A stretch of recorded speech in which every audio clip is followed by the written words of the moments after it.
In today's video, I'm going to teach you how to confirm if you have been blocked by someone on WhatsApp. Before we start, it's important to understand that WhatsApp does not show a clear "you've been blocked" message. Instead, you need to look for several signs together. One sign on its own doesn't always mean you're blocked, but when a few of them line up, it becomes a strong indication. First, open WhatsApp and go to the chat with the person you're concerned about.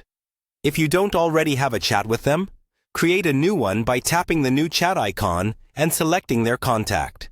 Now, look at their profile picture at the top of the chat.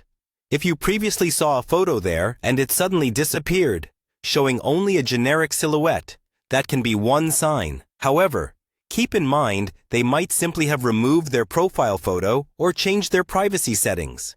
So don't rely on this alone. Next, check their last seen and online status, which usually appears under their name at the top. If you used to see when they were last online, but now you see nothing at all, or that area is always blank, this is another possible sign of being blocked. Still, WhatsApp allows users to hide their last seen from everyone. So again, this is not conclusive by itself. Now try sending them a message. Type a simple text and hit send. Pay attention to the check marks beside your message.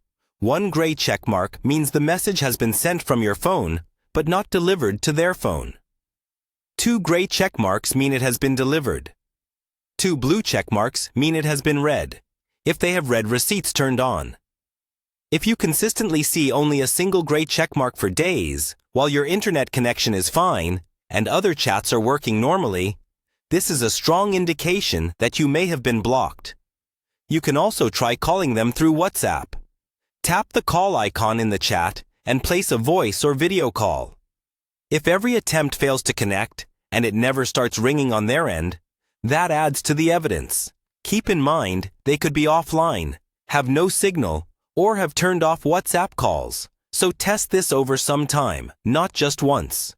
When you put all these clues together, no profile photo, no last seen or online status, messages stuck on a single gray check, and calls that never connect, it's very likely that you've been blocked. Remember though, WhatsApp designs these features to protect privacy, so you'll never get an official confirmation inside the app. Use this information carefully and respectfully, and avoid trying to bypass someone's decision if they have chosen to block communication.